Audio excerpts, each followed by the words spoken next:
Shalom, shalom bien-aimé, j'espère que tu vas bien, moi ça va super bien par la grâce de Dieu. Aujourd'hui, nous avons notre 4e jour de jeûne et de prière MTAC, montagne d'accomplissement 2024, briser le joug du retard marital. Demain, nous entamons la 5e journée, pas la dernière, la 5e journée et nous allons finir avec le thème de l'âme, comme annoncé. Donc demain, on va prier concernant l'âme, toujours les liens ancestraux, les malédictions générationnelles. J'entends quelqu'un qui dit, je ne suis pas maudit en Jésus-Christ.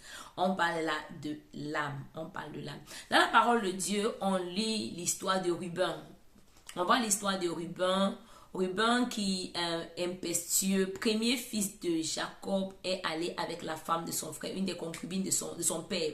Une des concubines de son père, et Jacob s'est tué.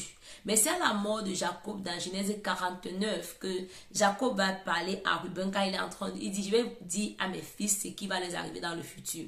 Quand il arrive sur Ruben, il dit, Ruben, toi mon aîné, toi qui es ma force, et le premier de mes enfants, supérieur en dignité et en puissance, impétueux comme l'eau, tu n'auras aucun avantage. Donc, tu n'auras le droit d'aînesse qui t'était réservé, tu ne vas pas profiter. Tu n'auras aucun avantage car tu es monté sur le lit de ton père. Tu as souillé mon lit en y montant. Il s'est tué pendant autant d'années. Mais on va voir que cette malédiction de Jacob va conduire à ce que les Rubénites vont mourir très tôt. Ils sont les gens qui vont mourir très tôt. On le sait comment, ce sont les gens qui perdent de la vie tôt. Nous avons tantôt parlé, il y a 2 jours, des Lévites, où Jacob, Jésus, il a parlé de la colère, il a maudit la colère de Simeon et de Lévi. Et on a vu comment même, c'est à cause de cette colère que Moïse n'est pas entré dans le pays de la terre promise en Canaan. Et Moïse, par la grâce de Dieu, sera celui-là qui, par la bénédiction, va ôter la malédiction des Rubénites. Parce que dans Deutéronome 33, le verset 6, il va dire « Ruben vive, que Ruben vive et qu'il ne meure pas. Et que ces hommes soient nombreux, ils étaient peu, ils mouraient à cause de cette malédiction qui avait été prononcée. » On va aussi voir dans la parole de Dieu les Récabites. Les Récabites dans Jérémie au chapitre 35 et 36. Tu peux prendre le temps de lire. Demain, on va prier. Le Seigneur va dire dans Jérémie au chapitre 35, le verset 1 à 2, le Seigneur va dire à Jérémie d'aller voir les Récabites et de les offrir du vin. Je suis en train de paraphraser. Et à partir du verset 3, 4, comme ça, là, Jérémie va les rassembler dans une chambre. Le verset 5, il va les offrir le vin. Le verset 6, ils vont refuser. Ils vont dire que non, notre ancêtre, quoi, c'est Jonabat ou c'est Jonada, folie. Nous a refusé nous a interdit de le faire. Nous, on n'a pas de champ, on n'a pas de maison. Oh, voilà ce que nous sommes censés faire pour vivre longtemps. Tu vois, ces personnes viennent dans la pauvreté à cause d'une exclusion qui venait d'un de leurs ancêtres. Prends le temps, tu lis Jérémie au chapitre 35. La Bible dit cependant dans Lamentation 5, le verset 7, nos pères ont péché, ils ne sont plus. C'est nous qui portons leur peine. Et on va toujours voir dans le livre de Jérémie, chapitre 31, le verset 29, où la Bible dit que le Seigneur lui-même dit qu'en ce jour-là, on ne dira plus que les pères ont mangé les raisins verts et sont les dents des enfants qui ont été agacés. Pour dire que le péché du père ne parlera plus contre le fils. Et on va toujours dans le livre d'Ézéchiel, le Seigneur va dire que si le fils est détourné des voies mauvaises de son père, il ne mourra pas s'il pratique la justice. Et toi et moi qui sommes enfants de Dieu, nous sommes détournés de toutes ces mauvaises voies, nous appartenons à Jésus, nous sommes nés de Dieu. Donc cette réclamation est illégale. On doit prier, on doit déclarer, on doit briser ces choses parce qu'elles n'ont pas lieu. Parce que ce qui parle pour nous, ce nombre 23 qui dit que l'enchantement, la divination ne pourra rien contre Jacob. Et nous sommes membres de la famille de Dieu. Mais ces choses, tu dois prier. Ces trucs de fondation, tu dois les détruire. Tu dois les attaquer dans la prière. Parce que nombreux sont encore dans la zone d'attente à cause de telles réclamations. Des alliances qui ont été faites, mais non pas des alliances générationnelles. On n'est plus en train de parler des maris spirituels. Certains maris spirituels viennent de ces alliances. Mais ces alliances générationnelles ne vont pas apporter un mari spirituel. Mais c'est qu'il y a une liste où ton nom est écrit que tu seras célibataire. On t'a marqué avec le célibat, même si on ne t'a pas marié avec quelqu'un. Il y a des réclamations parce que de telles alliances avaient été passées à cette famille. Les gens ne se marieront pas. Parce que des personnes, même pour obtenir de la richesse, ont vendu le mariage. Certaines personnes, pour une autre raison, ont passé certains décrets. Celui-ci récapitule leur ancêtre qui va leur dire, vous allez vivre, vous n'allez pas construire, vous n'allez pas posséder. pour vivre longtemps. Donc, pour avoir la longévité, vous allez vivre dans la pauvreté.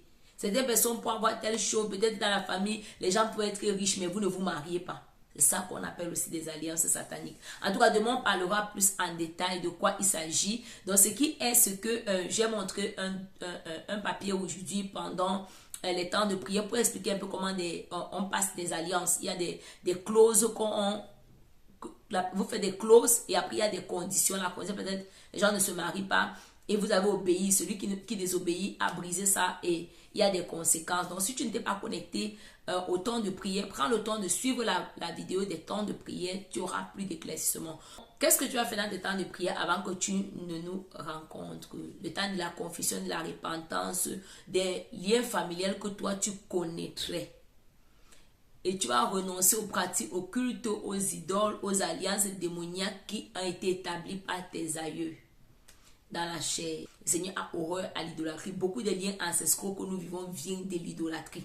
Les choses que les gens vivent dans leur fondation viennent de l'idolâtrie qui a été pratiquée, aller vers d'autres dieux. Donc tu vas prier maintenant pour te libérer de ces choses, briser. La malédiction ne peut rien contre. Briser ces choses, briser ces liens ancestraux qui parleraient contre ton mariage en appliquant le sang de Jésus, en déclarant ta liberté en Christ. Et tu dois invoquer et tu dois déclarer la bénédiction. Parce que ce qui remplace la malédiction, c'est la bénédiction. Comme une personne a établi un autel pour pouvoir entrer dans les alliances qui ont produit la malédiction, il y a un autel qui est supérieur à tous les autels, c'est l'autel de Jésus-Christ, l'autel où il a présenté son sang. La Bible dit qu'il n'est pas, ce n'est pas un autel fait des mains d'homme qu'il a offert son sang, mais c'est dans l'autel, dans les lieux célestes. Donc c'est l'autel le plus suprême. Mais de même aussi, il y a des hommes qui sont des autels dans notre génération. Pas pour dire que leur autel est au-dessus de l'autel de Jésus-Christ. Non, il y a certains serviteurs de Dieu à la dimension qui sont avec le Seigneur. Tu peux poser ton sacrifice sur de tels autels. Parce que c'est le sacrifice qui rend silencieux le sacrifice. Quand on va prier demain, on va rendre silencieuses les voix des sacrifices qui ont été offerts. Si tu es quelqu'un qui étudie la parole de Dieu, tu vas te rendre compte que de par les arts, à chaque fois qu'un autel a été bâti, le sang a été versé. Un sacrifice a été offert. Donc, on parle de sacrifice. Le sacrifice n'est pas toujours forcément ton argent. Ça peut être ton temps, ton sommeil. Ton service pour le Seigneur peut être un sacrifice. Imagine en plein hiver, nous qui sommes ici en Europe, tu sors, tu peux évangéliser. C'est un sacrifice. Tu coupes ton sommeil toute la nuit, tu pries pour que les âmes viennent à Jésus. C'est un sacrifice. Plus si la malédiction était comparée contre toi comme ça, tu déclares la bénédiction, tu entres en contact avec ce qui apporte la bénédiction. Être fait du bien aux veuves, aux orphelins, ça apporte des bénédictions. En tout cas, demain, on va en parler un peu, encore plus en détail. Et comme je dis tantôt, moi je parle ici à la limite de ma connaissance. Il y a d'autres qui sont mieux éclairés que moi dans beaucoup de choses. Je parle à la limite au niveau, pas de la limite, au niveau de révélation que j'ai jusqu'à présent. Parce que je suis sûre que demain je serai plus à ce même niveau par la grâce de Dieu. Donc si tu as plus d'éclaircissement ou bien ton papa spirituel, ta maman spirituelle, donc pour dire ton pasteur a plus d'éclaircissement. Ces enseignements que tu as écoutés dans la maison, à l'église, applique-les. Les prières que tu as entendues, prie. Que le Seigneur Jésus te bénisse abondamment. Ceux qui sont dans le groupe, tu auras la carte d'ici quelques minutes. Que Dieu te bénisse. Shalom, shalom, shalom.